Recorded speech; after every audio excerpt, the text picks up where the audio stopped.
സുരഭി എവിടെ നിൽക്കുമായിരുന്നു? ഞാൻ എത്ര നേരം മുറി വെയിറ്റ് ചെയ്തു. അതിന് നമ്മൾ രാവിലെ കണ്ടില്ലേ? രാവിലെ കണ്ടതാണ്, പക്ഷേ ആ കണ്ടല്ലേ ഈ കാണും. പിന്നെ ഇതെന്തുവാ? ഇച്ചിരി കൂടെ കൂടിയ കണ്ട. അയ്യോ, ആരെങ്കിലും കാണുണ്ടാ? ആരെങ്കിലും കണ്ട എന്താ കുഴപ്പം? എന്ത് പറ്റി? ഇതാണ് തന്റെ കുഴപ്പം. ഒന്ന് റൊമാൻറ്റിക് ആയിട്ട് വരുമ്പോഴേക്കും നീ ചുമ്മാ അലമ്പാക്കളെ. പോണീച്ച്. അല്ല, ഇന്ന് എന്തെത്ര സ്നേഹം? ഇന്നെന്താ സ്നേഹം എന്ന് വെച്ച് കഴിഞ്ഞാൽ എനിക്ക് സുരഭി എടുത്ത എല്ലാ ദിവസവും സ്നേഹമുണ്ട്. പക്ഷെ ഇങ്ങനെ എല്ലാ ദിവസവും നമുക്ക് എക്സ്പ്രസ് ചെയ്യാൻ പറ്റത്തില്ലല്ലോ. അതങ്ങനെ. പിന്നെ എന്തോന്ന് ഇവിടെ അടുക്കളയിൽ കൃത്യം? അയ്യോ, എനിക്ക് കുറെ ജോലിയുണ്ട്. അണ്ണാ പോയാണ്. കിഴങ്ങ് കറി വെക്കണം, തേങ്ങ തിരുവണം, ഒരുപാടുണ്ട്. അണ്ണാ പോ. കിഴങ്ങ് കട്ടിയിലാണോ? വേണ്ട, ഞാൻ ചെയ്തോളാം. എനിക്കറിയാം ഞാൻ ചെയ്യൂന്ന്. ഞാൻ കട്ട് ചെയ്ത. വേണ്ട അണ്ണാ, ഞാൻ കട്ട് ചെയ്ത. വേണ്ട.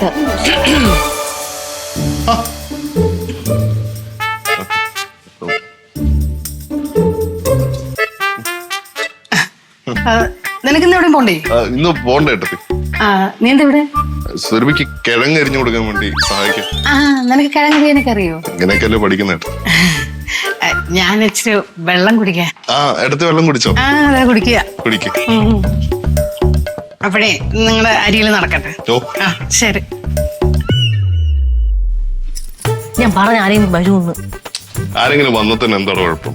നമ്മൾ ഭാര്യ ഭർത്താവല്ലേ, നല്ലത് വേറെ ആരും അല്ലല്ലോ. എന്താ ചിരിക്കുന്നു? പറ, ചിരിക്കുന്നുണ്ട്? ഒന്നുമില്ല. അങ്ങനെ നോക്ക്.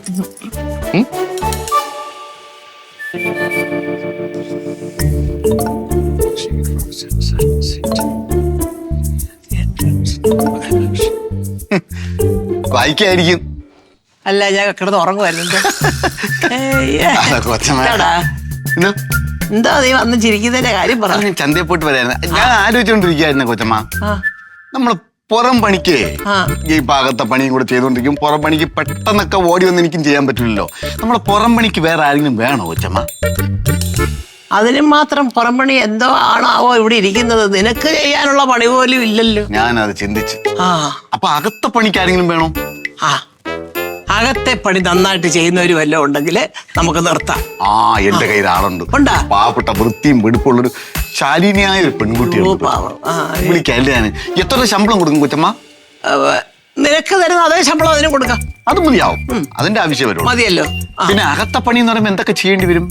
അകത്തെ പണി എന്ന് പറയുമ്പോ ഇപ്പൊ നീ എന്തൊക്കെ പണി ചെയ്യുന്നോ അതെല്ലാം അവളും ചെയ്യണം. അല്ല, ഞാൻ ആലോചിക്കാണ്, അകത്തെ പണി അവളും കൂടെ ചെയ്യണമെങ്കിൽ എനിക്ക് പിന്നെ എന്തൊരു ജോലിയുണ്ട് അകത്ത്? അത് തരാം. ഒരു കാര്യം ചെയ്താൽ മതി, നീ അങ്ങ് രാജി വെച്ചു. അവള് നിൽക്കട്ടെ. പാവം ശാലീനയായ പാവപ്പെട്ട കൊച്ചി. എനിക്ക് കേട്ടപ്പോ ഒരു വിഷമം, സത്യം പറഞ്ഞ. എനിക്ക് തോന്നി ഇത് കറങ്ങി തിരിഞ്ഞ ആ ബാൾ എന്റെ നെഞ്ചത്ത് തന്നെ വരുമെന്ന് തോന്നിയല്ലേ? എന്ത് ചെയ്യാൻ പറ്റും? അല്ലാതെ വേറെ നിവർത്തിയൊന്നുമില്ല. കണ്ടതൊക്കെ വേണ്ടിട്ട് ഞാൻ എന്റെ ജോലി ഒന്ന് കളയുന്നത്. എന്താ ചെയ്യുന്നത്? അതാണ് ഞാനും പറഞ്ഞത്. ആ കുട്ടി അവിടെ തന്നെ നിൽക്കട്ടെ. എവിടെ നിൽക്കുന്നോ അവിടെ തന്നെ തുടർന്ന് നിൽക്കട്ടെ. ഞാനിവിടെ തന്നെ അങ്ങ് നിന്നോളാം. പിന്നെ അതിൽ ഏറ്റവും നല്ലത്. അല്ല, ഇപ്പൊ അവളില്ലെങ്കിൽ നീ ഇവിടെ തന്നെ നിൽക്കുക. പിന്നെ എന്റെ എല്ലാ ആവശ്യം. അല്ല, അവളെ നിനക്ക് നിർത്തണമെന്ന് നിർബന്ധം ഉണ്ടെങ്കിൽ കാര്യം ഇല്ല. എന്റെ ജോലി കളഞ്ഞിട്ട് ഒരു പേര്. ഞാൻ അങ്ങനെ ഇവിടെ നിന്ന് ഒഴിയുന്നില്ല. പറഞ്ഞിട്ടാലും പോകും.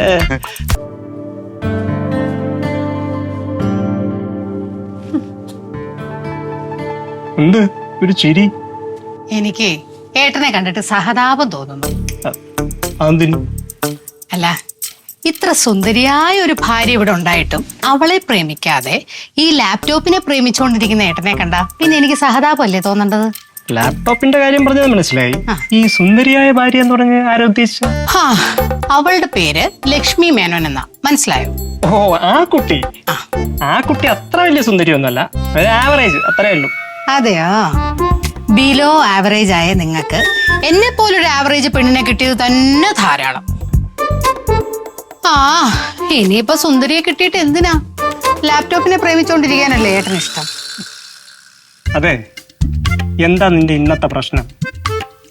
ഏട്ടന്റെ ഈ ആറ്റിറ്റ്യൂഡ് തന്നെ പ്രശ്നം.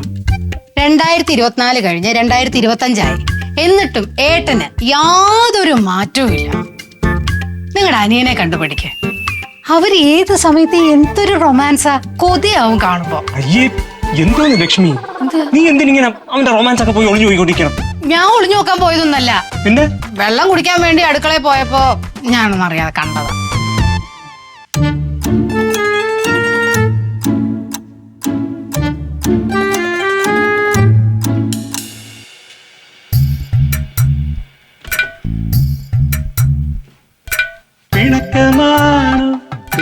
കൂടിണക്കമാണു അടുത്ത് വന്നാലും പൊന്നെ മടിച്ചു നിൽക്കാതെ പോയി. ഇവിടെ ഇരുന്ന്. ഇവിടെ ഇരി, ഇവിടെ ഇരി.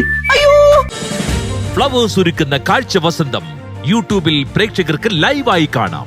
ഫ്ലവേഴ്സ് കോമഡിയിൽ ജോയിൻ ചെയ്യൂ, ആസ്വദിക്കൂ.